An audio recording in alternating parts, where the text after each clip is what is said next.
to turn the tables with Messiah tanking it up. I do not believe he just leaves. What's of luck? No, you might hit the What? I cannot understand this game. Unicorns of love. It wasn't you did. The Nexus. Hello again, and welcome to the LCS Rundown, brought to you by the Trinity Force Network. My name is Santana, and I will be your sole host this evening, as the rest of my compatriots aren't available tonight. And you know what? That's okay. Mott is currently taking care of some house moving shenanigans, as well as Duffy winding down from his political season. Blake's up in Canada dealing with his university studies, and Odin and Chris are indisposed of at the moment. So that leaves me, and you know what? That's okay, because I'm here to break down all the information that happened in the past week, and boy, for it being early in the offseason, we have a ton to talk about. So let's dive right into it. But first, I would like to thank everybody who came out for our Extra Life stream this past weekend. We raised over $1,000, and it's all thanks to you guys coming in, watching us goof around, have fun, and donating to make us do silly things like have a 5v5 Baron fight at 20 minutes. I'm sure everybody's still thrilled about that one. But regardless, you guys were great. It all goes to the Children of Miracle Hospital Network, who will always appreciate the money, and Extra Life as a whole raised $6.6 million. You guys are amazing. Keep up the great work.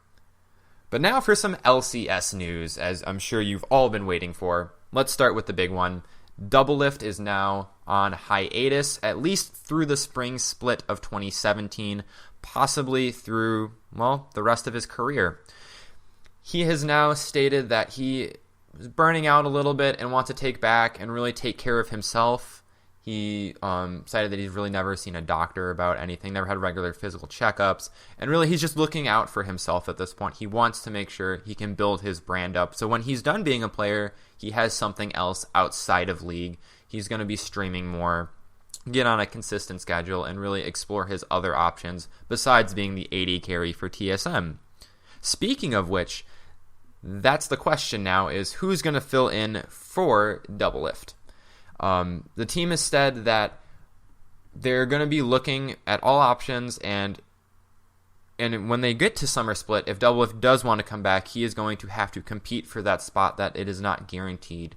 So expect them to hire or sign more, so a high caliber ADC to fill that position and have a real competition if Doublelift does decide to come back in the summer of 2017. One of the current headliners for the position is Cody Sun, aka Massacre from Dream Team. He is an ADC that's worked with Biofrost, because if you remember, Biofrost was formerly the support player for Dream Team. He is currently in the front running based on some rumors around, but he's not the only ADC available currently. We had some other big free agent announcements this week, as both Forgiven and Freeze are free agents and are looking, or at least exploring, other options to sign. Freeze has stated that he would be open to coaching as well, and with his past issues with his wrist, that would probably be a more likely scenario at this point, but he could also sign as a ADC, and Forgiven is just open to all offers at this point. And that's coming out of Europe. However, if we stay on the North American side of things and go a little bit south, BRTT has left Pain Gaming, the organization he originally started his League career in 2012, before signing with Keydstars in 2014, and then returning in 2015 and 16 back on Pain Gaming. He has been to a Worlds last year, and if we remember, a lot of people, the meme came out of BRTT better than Doublelift. So if TSM is looking to go that route of another foreign AD carry that isn't from Europe, BRTT might be in the running for that spot, although it seems like a long shot if anything. And sticking to the TSM track, we have some IEM news. Now, originally, earlier last week, TSM put out a statement saying they were declining the invite to IEM Oakland, citing that they were ready for some rest after Worlds and taking some time off. However, today, on November the 8th, they have changed their minds and have put out a statement saying that they will be attending IEM, and they will be there in Oakland. Now, with this news, there has been no news of who will be their fifth player to fill out their roster in Doublelift's absence, but we should be hearing roster news sometime soon, as IEM Oakland will be occurring within the coming weeks. So it's very much around the corner. November 19th to the 20th is the exact date. So less than 11 days from today. So I expect an announcement within the next week or so. In addition, Splice and Immortals have both declined the invite to IEM. We'll talk about Immortals in a bit because there might be some more truth behind what happened. But Splice is just taking some time off again after a decent Worlds run considering the group they were in. Going to come back for the spring season in EU. The EU team that did accept their IEM invite is Unicorns of Love. Some fan favorites, the Pink Unicorns, will be there as well, and with the exact same roster that they had at the end of Season 6. So, and the other two teams that are currently qualified for this IEM so far are Ints from Brazil and Chiefs, who are representing the Oceania region, a region we don't hear too much about. But they had a really good qualifier, played some interesting things. Go check the VODs out for that. Good stuff.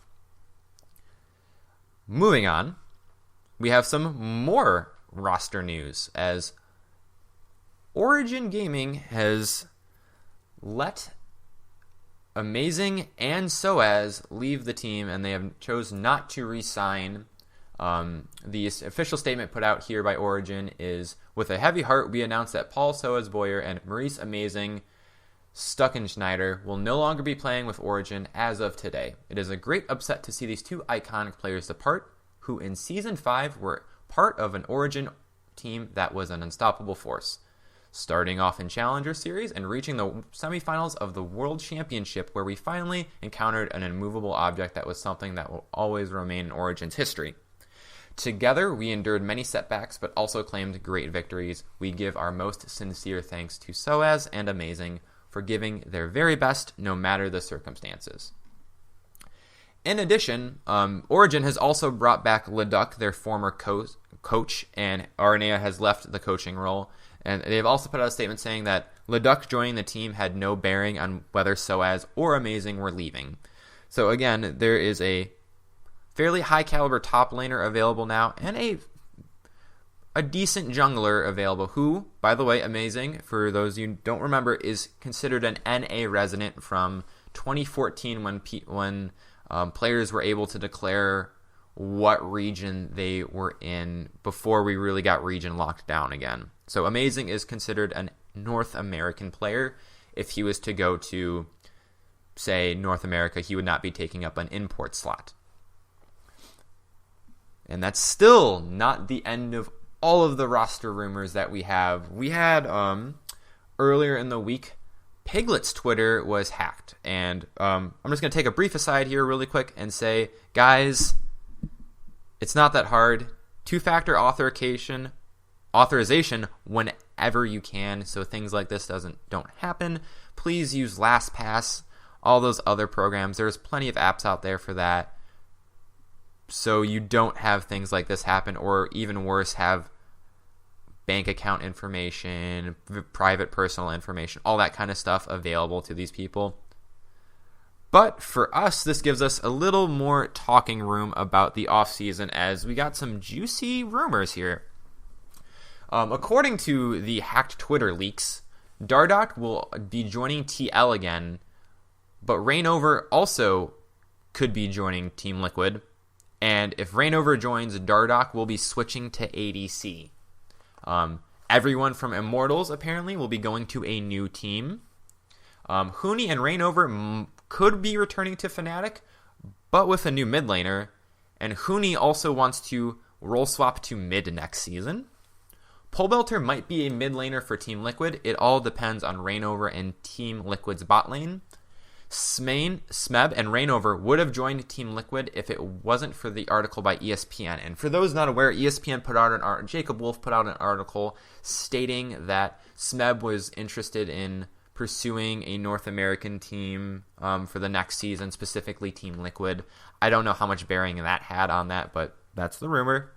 Smoothie got kicked from Cloud9, and that Paul Saint-Germain, the European football team that picked up a challenger slot in EU, wanted Piglet for 10K, but rejected them and turned down their offer.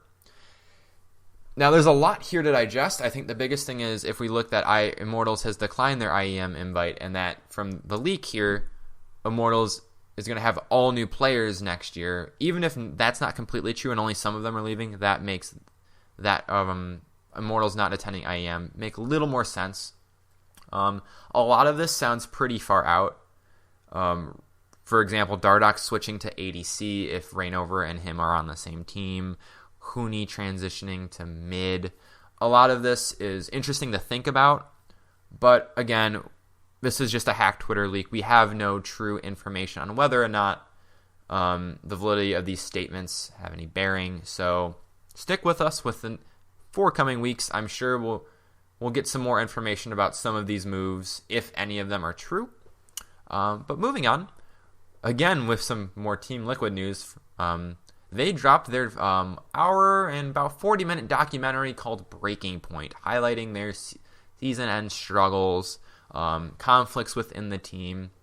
And overall, it's been very well received. Some critics stating that the document is one of the better esports documents out there. I personally have not sat down and watched it yet. I plan to do that this weekend. So next week, I will have some more thoughts on that, assuming we get to that as a topic. But if you haven't already, check it out. It's on YouTube. Breaking Point from Team Liquid. Maybe shed some light on the struggles they had in the later bit of the season and their swapping around of players and all that.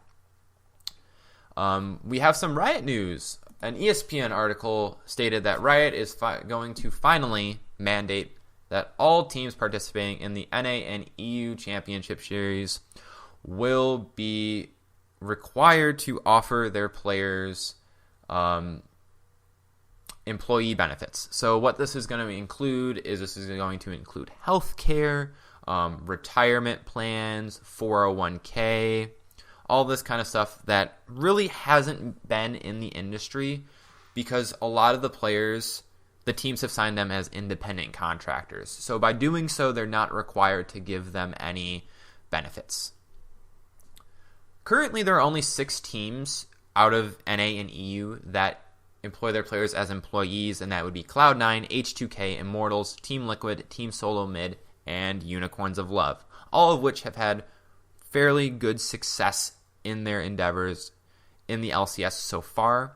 So hopefully, as the teams in NA and EU are mandated by this, it'll increase player security for one, and hopefully create a little bit of a better league and environment for these very young adults to have a little bit of security after they retire, and do something with for people that are within the age range of like 17 to 23 to be able to have benefits and have a good 401k plan, so they can put a lot of this money in that they're getting at a very young age into a retirement plan and into savings accounts and things like that. So they're set up so when they leave, they have the option to not have blown through all their money, like we see in other sports. Like the NFL is notorious for players burning through all their money. But good on Riot. This again, it's an ESPN article. Riot has not made a comment on it, but expect to see some sort of Riot announcement within the coming weeks before the season starts. We have 2 more bits of information here, and then we're going to wrap up the show. If for some reason you are already dying for more league action and really want to see Koreans again, like me, the Kespis Cup will start on November the 9th, which would be tomorrow for me, and which might be today for you guys listening. So there's going to be 12 teams participating in the Kespa Cup. Obviously, SKT Rocks are there, Africa, Jin Air, and as well as some of the challenger teams. We've got Rising Star Gaming and Kongdu Monster, and a couple of the collegiate teams as well. Go check that out. It's going to be a good time. It's pretty much like LCK late autumn is, I guess, what we can call it. So nice little tournament. Might see some new players here. Going to see some new teams that have qualified for LCK, specifically MVP. I'm excited to watch Beyond play. He's the jungler for that team. Top tier talent. And maybe see some roster shakeups here. I know SKT's got a couple new subs on their team. We might see a little bit more of Cry from Rocks. So if you want some competitive League of Legends, go ahead and check that out. Kespa Cup, November the 9th. And speaking of tournaments, we got our All-Star voting results in. So currently, the winners for the All-Star voting, we'll start with LCK. Smeb, Bengi, Faker, Prey, and Madlife. All of whom currently, I believe, have accepted their invites. For NA, we have Impact, Rainover, Bjergsen, Doublelift, and Afromu. EU, Soaz, Yankos, Xpeke in the mid lane, Reckless, and it was Yellowstar who accepted, or who won the fan vote. However, he has now declined as he is the esports manager for PSG, Paul Saint Germain. So Mithy will be filling in his spot. LPL voted in Mouse, Clearlove, Wayless, Uzi, and Mata. And for the LMS, we have Ziv, Karsa, Maple, Bebe, and Albus. So some of these names are familiar, some of them are not.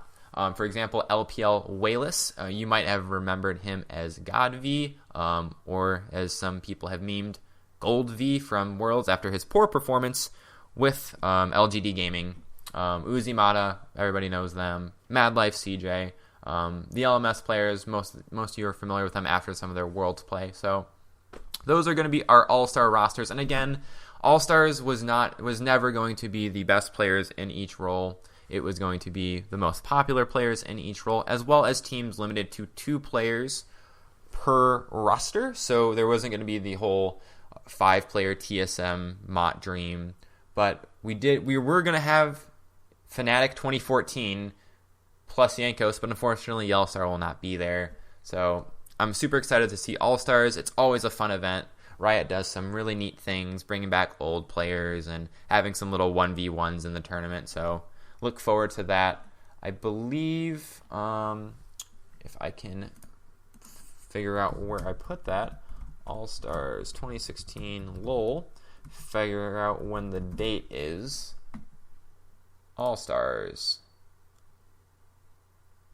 Sorry, should have had this up already, but I forgot about it. It will be December 8th through the 11th in Barcelona, Spain. So you can go to the Riot website. It's under events and tournaments, and it'll tell you how to get your tickets if you are in that area. I know we do have some European listeners, so it's going to be in Spain, December 8th through the 11th. And that's going to bring this short show to a close. Like I said, unfortunately, I'm the only one here, and while we did have a good chunk of news, not a lot of groundbreaking things here. A lot of rumors and a lot of empty slots to fill before LCS gets up and running again for the 2017 season. So, again, follow us on Twitter. We are at LCS Rundown, and if you have any comments, questions, criticism, by all means, tweet at us. We're usually pretty good about getting back to you guys, and we always love to hear from you as well. Love to hear your thoughts.